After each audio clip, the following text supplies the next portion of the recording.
Imagine this, taking off like a helicopter, but then flying like a jet or a plane. This is Lilium's new jet, and today I'm going inside. I feel like I've walked into the future. See, everything you know about flying is changing. Tech and innovation are disrupting the aviation industry. I'm at EBACE2024. This is Europe's largest business aviation event. This is where companies show off their innovations and massive deals get signed. If you want to get some shut-eye, you can just hop in here and take a little nap. Today I'm exploring the coolest, most futuristic things I can find. From Honda's new jet to Cirrus's single-engine jet. I'm also going inside the new Gulfstream G700 displayed by Qatar executives. This is actually phenomenal. I've never seen a bathroom so luxurious. And later, I'm going inside Airbus's new ACJ220. It's part of their new corporate jet fleet. And sustainability is a huge theme. See, many airlines and companies are planning to switch to sustainable aviation fuels. That will reduce emissions. Manufacturers are now designing lighter, more aerodynamic aircraft. Consumers are becoming more eco-conscious, and so are the companies. And I'm exploring how it's all being done.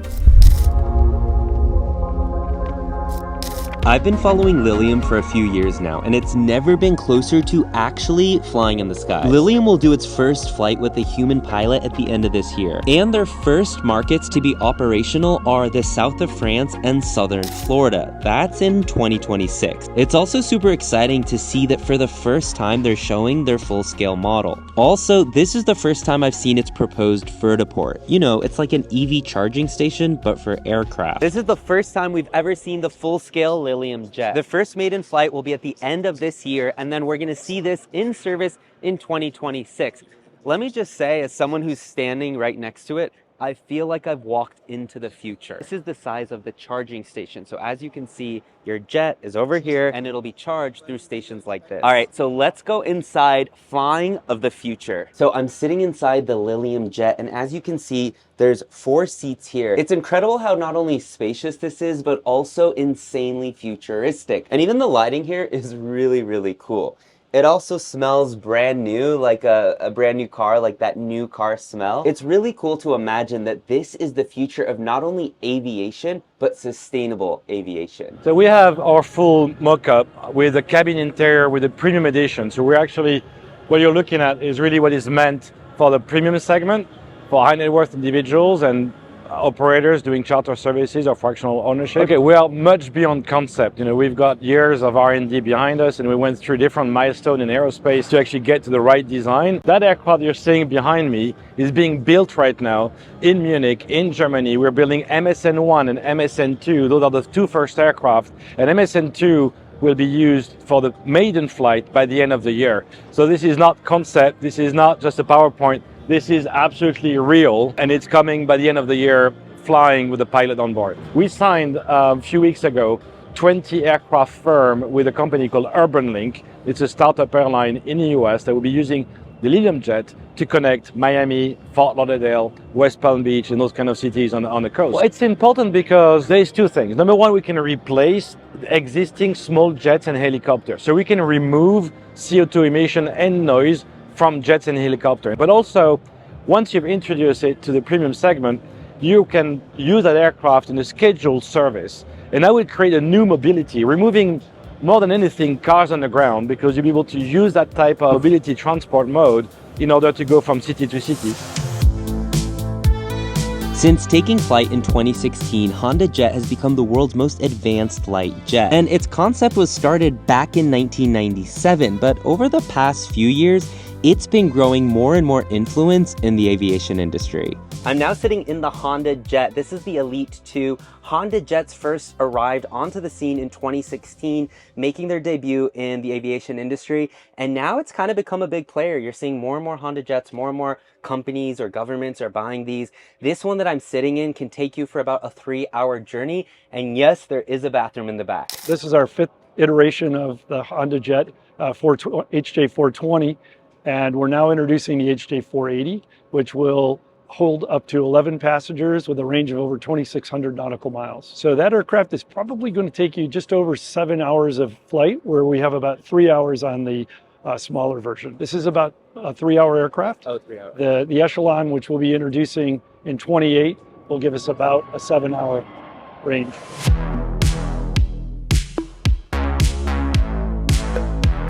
The Gulfstream G700 starts at $75 million. Apparently Elon Musk has one of these, and let me just say it's beautiful. The ultra long-range jet is the fastest plane in the Gulfstream fleet, and it can reach impressive speeds. It can also handle nearly 14 hours in the air, making it possible to go from Sydney to London without a fuel stop. I'm about to go inside the new Gulfstream G700, and it's actually a Qatar executive private jet. Let's go. So this is a 13-seater here on the new Gulfstream 700, and as you can see, the configuration is done in a really nice way. So you can have 4 seats toward the front of the cabin, and then you have this nice lounge here in the middle where you've got your TV, and then in the back you can do another 6 seaters here. So this area can seat up to 6 people, but what's really interesting is you can actually configure the tables to create like a really long boardroom. You would have a boardroom effect like this. It matches perfectly. It's kind of like a jigsaw puzzle. And now all of a sudden I can have this big table and I can really like have a meeting or have like a really nice luxurious lunch or dinner before taking off. And here in the back of the plane, you've got this beautiful bed, because you have to imagine the flight might be long. If you want to get some shut-eye, you can just hop in here and take a little nap.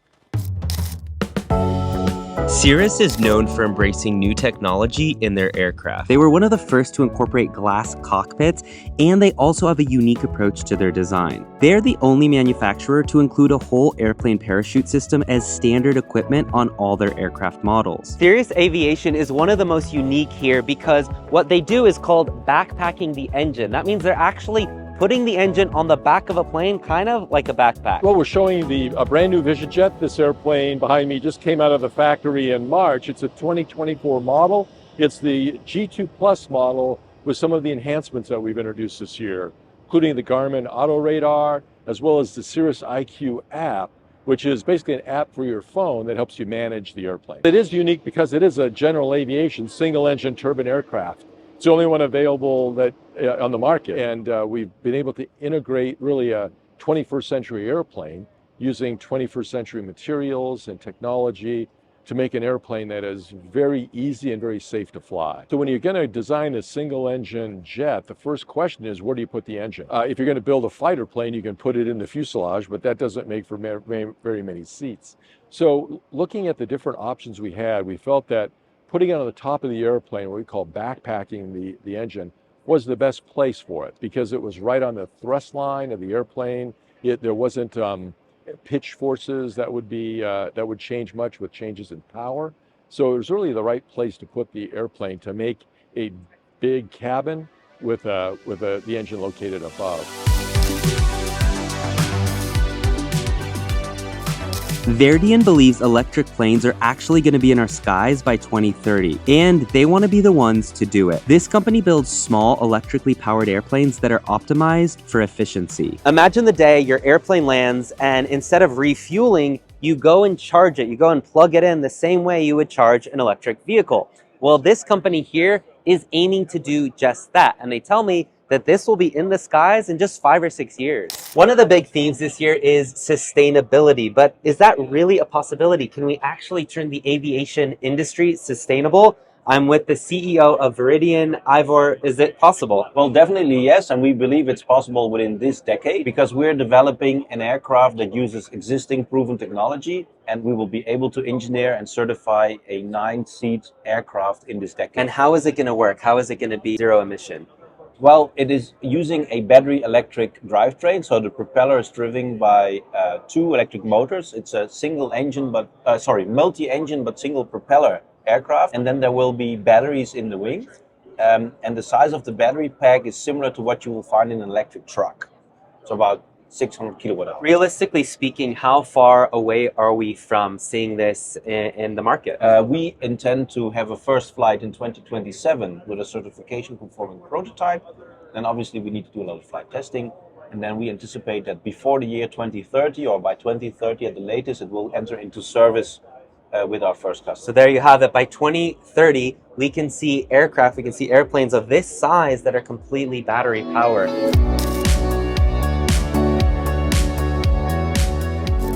Bertrand Piccard is a Swiss explorer. He was the first to compete in a non-stop balloon flight around the globe. Today, he's an advocate for clean technologies. But I have to ask him if and when clean, sustainable fuel will be a reality.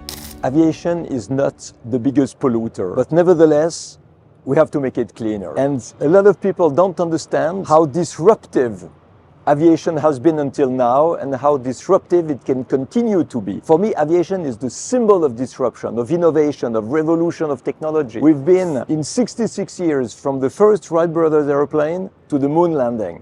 So of course now we need to change a couple of things in the operations.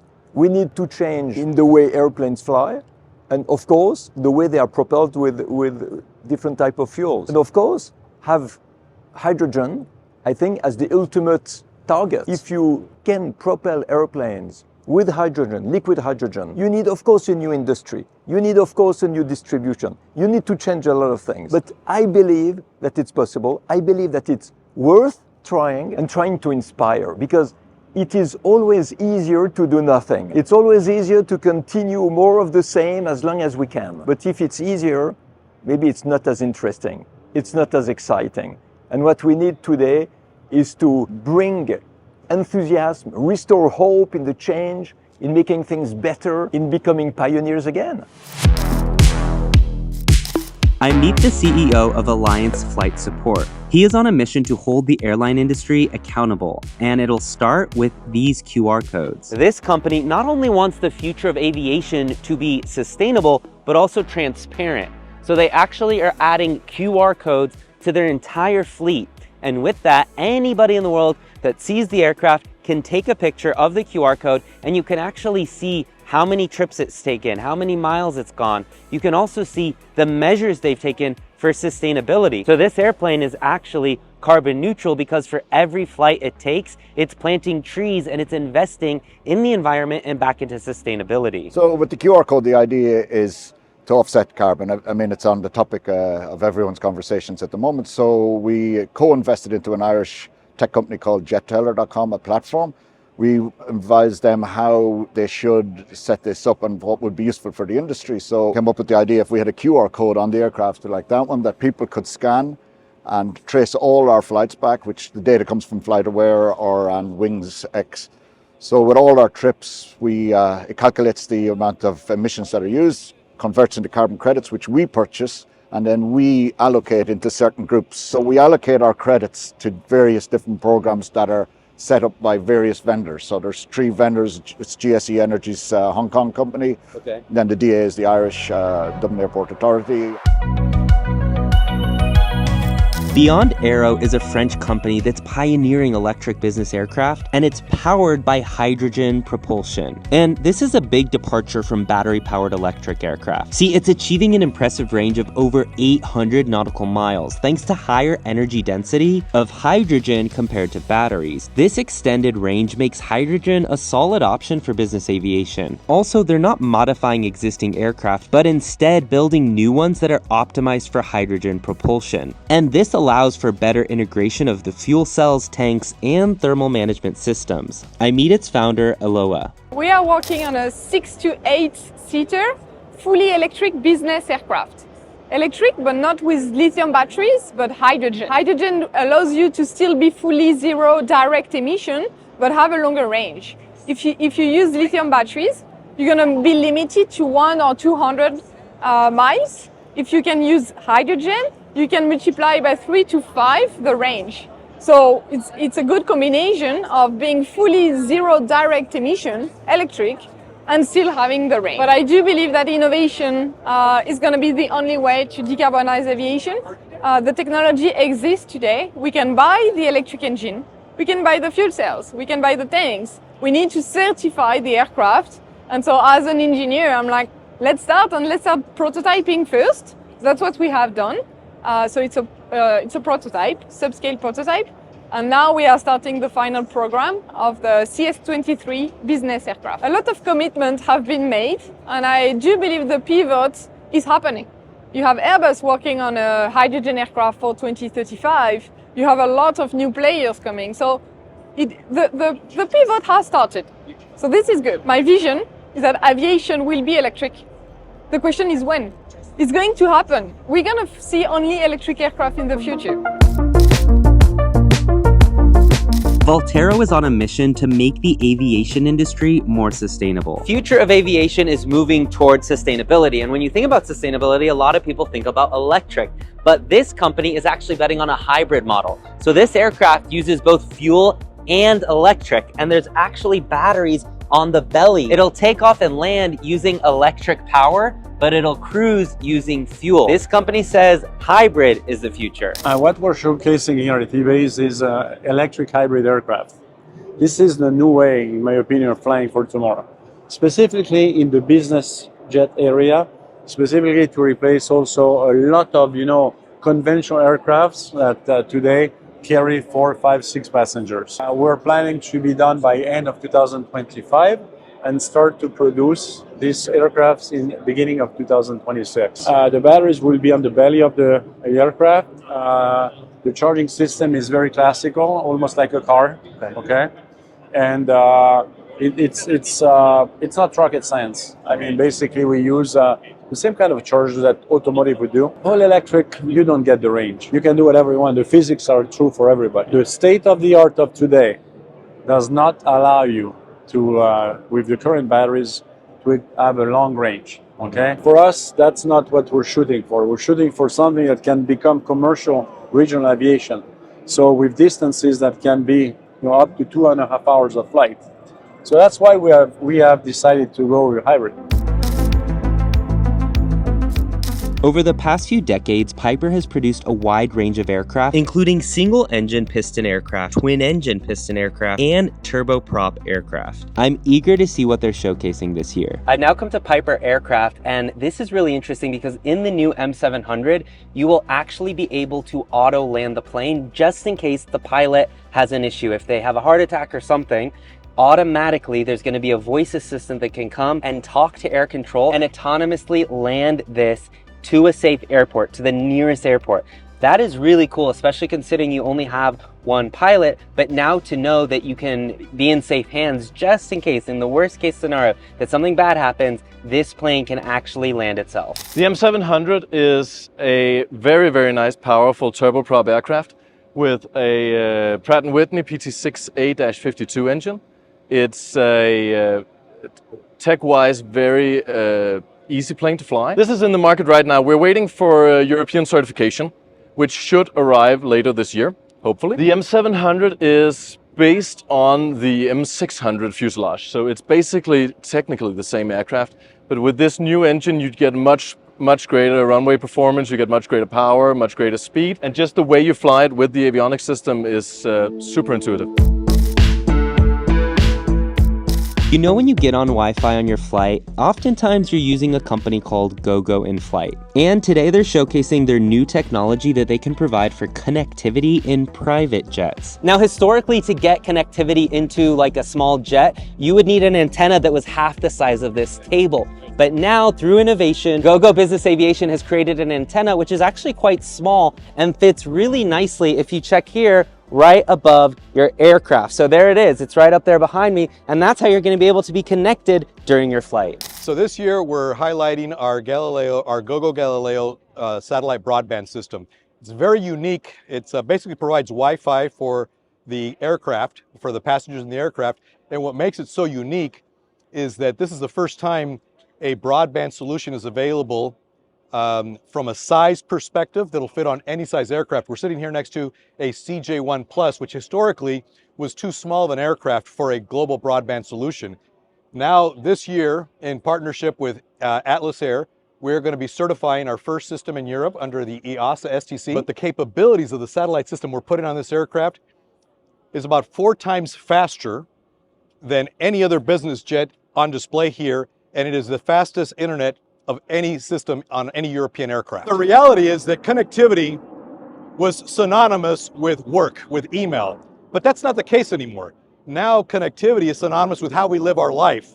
And so could you imagine having to go into an airplane and fly across the country or across the continent and not have your iPhone with you? Not be able to connect to find out what's going on at work, not be able to answer your emails, not be able to say goodnight to the kids. So connectivity is now a part of our everyday life. And so what we're doing is we're providing that level of connectivity at an affordable price for everybody who travels on business aircraft.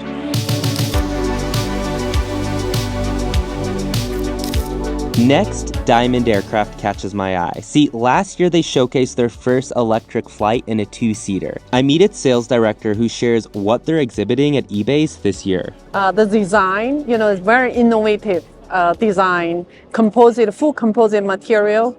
Then also the engine's 300 horsepower, but the Jet A1, it's not F-gas. And also the avionic, the airframe, the safety.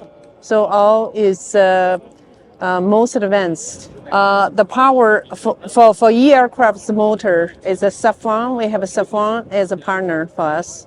And also with a battery company from the US, EPS. Leonardo is an Italian aerospace company. I'm here for its unveiling of its Augusta single-engine helicopter. It will be in the market next year, and let me just say, it is extremely spacious and modern. So first of all, you can appreciate really the huge cabin space, which can, accommodate different kind of layout, granting anyway modularity, comfort, and especially, the personal touch and the attention to all the details that are quite precious for passenger transport. The customer are always, absolutely keen to get something that reflects them, that mirrors what is their desire to be distinctive, but to be effective at the same time. So they are quite, keen to get the product, but also at the same time the image and the brand that really reflects their image. This is what we can see the most.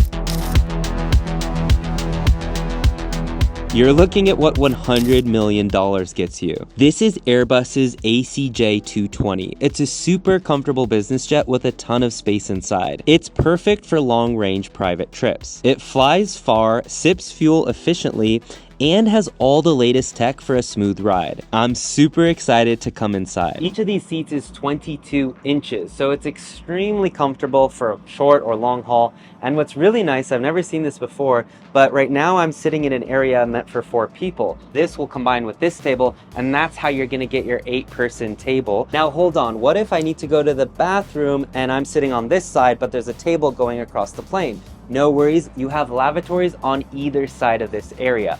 The idea here is that the further toward the back of the plane you get, the more private everything is. This is really designed to customize it however you want. You can literally go on a website and configure it however you like. As you can see, this configuration has multiple different sections, so I can literally just close the door and now I can have a confidential meeting on either side of this. Now in the middle of the plane, you have another lavatory here, which looks beautiful. You also have a nice cover there, so you can sit and do whatever you need to do. This can go up to 12 hours, so you're talking about a pretty good distance. I mean, you could get from Hong Kong to LA in that time. Now this is really cool. This already looks super futuristic.